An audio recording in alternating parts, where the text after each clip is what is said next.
Descubre a su padre con una mujer, pero cuando supo quién era, rompió a llorar.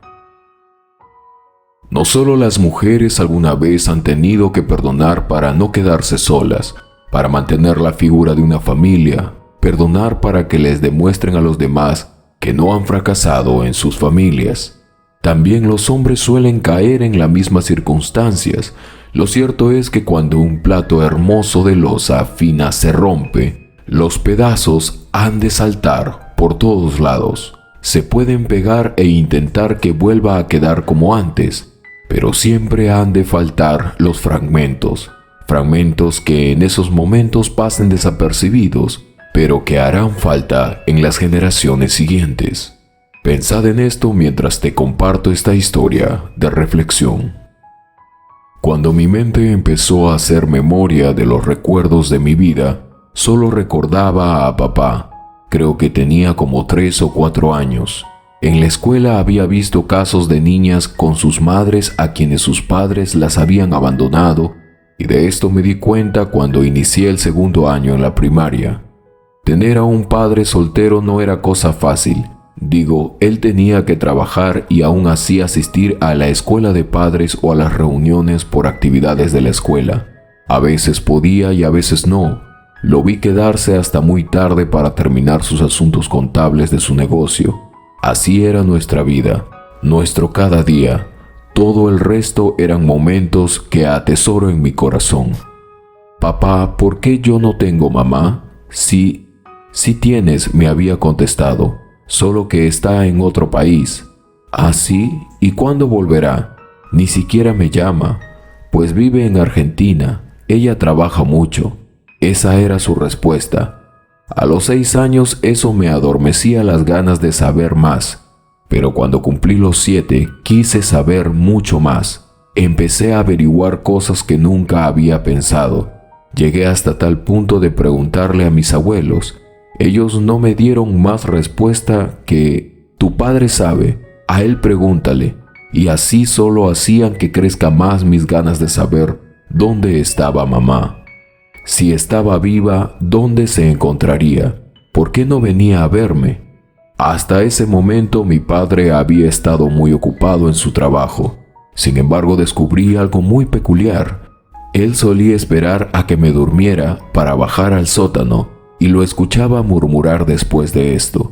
Otra cosa que despertó aún más mi curiosidad fue que, como había cambiado de horario al entrar a la secundaria, yo, como todo adolescente, dormía hasta más de la cuenta, y mi padre despertaba temprano y aprovechaba para salir por la puerta trasera.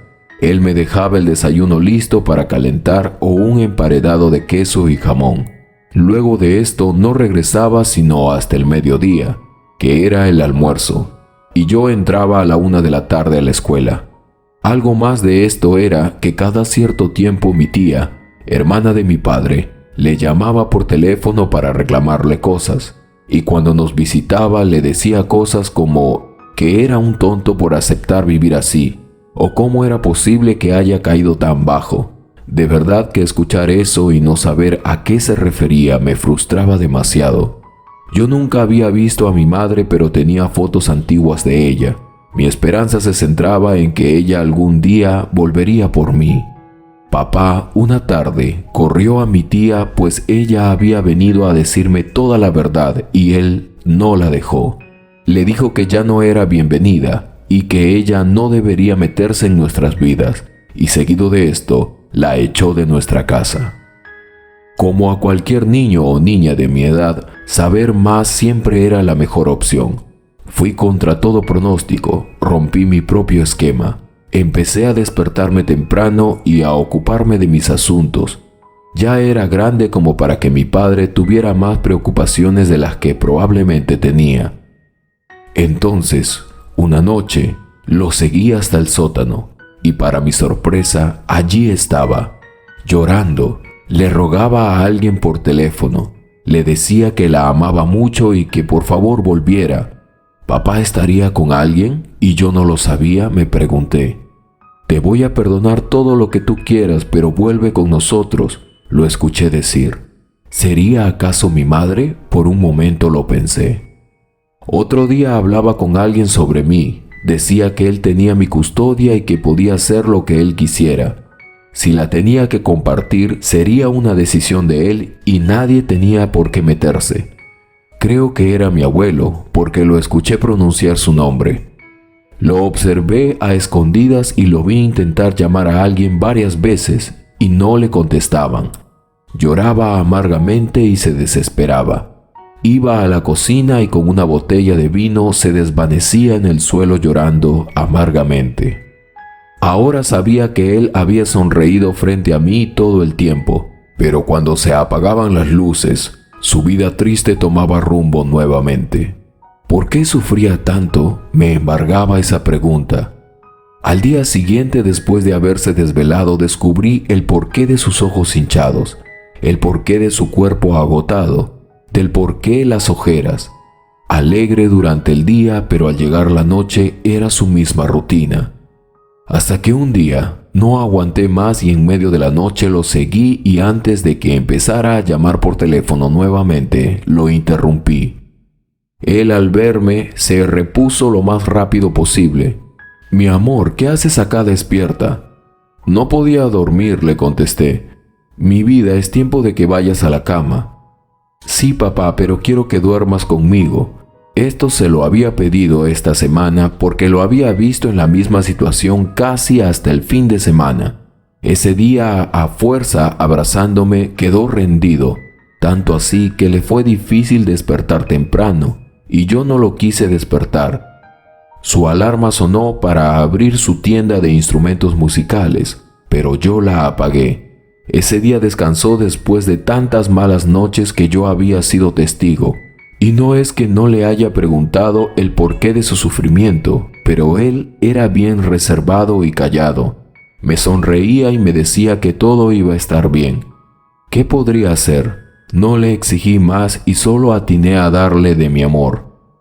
Algo lo tenía mortificado. Al no encontrar respuestas así durante la noche, decidí seguirlo durante la mañana. Antes había descubierto que él no abría la tienda sino hasta las 10 de la mañana. Qué raro, me decía, pues él se despertaba a las 6 de la mañana. Lo seguí hasta un parque, parecía estar esperando a alguien, pero veía que no llegaba y se volvía. Ese día, sin que él lo supiera, me fui a casa de mi tía, la que había peleado con él. Al llegar, directamente le abordé el tema. «Extraño a mi madre», le dije, después que ella me llenara de abrazos. «Ay, hija», decía, «no mereces sufrir por tu madre. Tu padre tiene que decirte la verdad. Lo único que te digo es que ella no merece tus lágrimas. Yo no soy la indicada para decirte la verdad. Él tiene que ser fuerte y decírtelo». Así me despedí de ella con aún más incertidumbre. Ya estaba en mi límite de tolerancia. Lo veía sufrir tanto que no soportaba verlo así. Pero todo llegaría a su fin un día. Como siempre, él solía despertar temprano, salir raudamente detrás de él, solo para descubrirlo llorando en brazos de una mujer. Al acercarme lentamente lo llamé por su nombre. Él, asustado, volteó y llorando me dijo: «Amor, mira, ella es tu madre». «¿Mi madre?». Al principio, confieso que me emocioné hasta las lágrimas. La abracé y se me olvidó por unos días llenar vacíos de preguntas sin responder. Preguntas tales como ¿por qué recién había aparecido? ¿Por qué nos había dejado? ¿Y dónde había estado durante todo ese tiempo? Yo tenía 13 años cuando esto ocurrió. La mujer que decía ser mi madre me observaba detenidamente y por unos días fuimos una familia feliz. Hasta que empecé con las preguntas que les incomodaban. Entonces descubrí que algo no andaba bien. Había algo que papá no me había dicho ni ella. Fui nuevamente donde mi tía y llorando le supliqué que me dijera toda la verdad. Ella se negó hasta que yo le dije: «Ella ahora ha vuelto y está en casa». «¿Quién? ¿Tu madre?», preguntó ella. «Sí, una señora, dice ser mi madre». Al escuchar esto, la vi enfurecerse, me tomó de la mano y se fue conmigo. Se paró en la puerta y llamó a mi padre. Detrás de él salió la mujer que decía ser mi madre. Y lo digo así porque realmente no sentía que ella era mi madre. La veía como una extraña, pero esto tendría su porqué. ¿Por qué la rechazaba? Parte de mí preguntaba. Una cruda verdad saldría a la luz en ese mismo momento.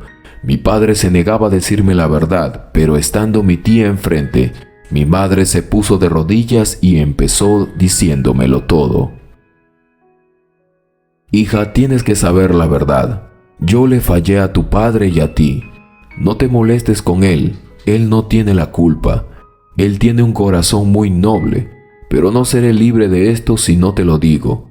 Yo, hija, me fui con otro hombre cuando tú tenías apenas 1 año. Me arrepiento mucho de verdad. No he estado muy lejos en realidad. Creí que mi vida era perfecta. Tu padre me buscó siempre, pero yo quise enterrar mi vida pasada. Los quise enterrar a ustedes. Pero él aún así me seguía buscando. Jamás perdió la esperanza. Hace unos 4 meses, el hombre con el que me fui me pagó con la misma moneda. Y tu padre me ha sostenido en esos momentos, y así entendí que él era el mismo de siempre. Él jamás se rindió conmigo, pero ahora estoy acá y sé que con mentiras no podré recuperarte. Tu padre me ha buscado una y otra vez y aquí estoy. Estaba por decir algo más, pero yo la interrumpí. Mi padre te habrá podido perdonar, pero yo no soy mi padre. Ahora entiendo todo. Por eso sufrías, ¿verdad?, le dije a mi padre. Él aún lloraba. Has estado como un tonto detrás de esta mujer que nos enterró y nos dejó sin piedad, por otro hombre, y te engañó. Vete, no te quiero ver. Has vuelto, pero ya no te necesito. Yo solo necesito a mi padre. Esa mañana fue la última vez que ella se apareció. Sé que papá se sigue viendo con ella, pero yo aún tengo una herida que no sana. ¿Cómo alguien puede soportar tanto? Tengo ahora 18 años y sé muy bien y claramente que el parásito de volver, así sea por la familia y perdonar por amor, no es para mí. Hay cosas que se rompen y jamás se vuelven a pegar, pues siempre han de faltar los fragmentos. Siempre.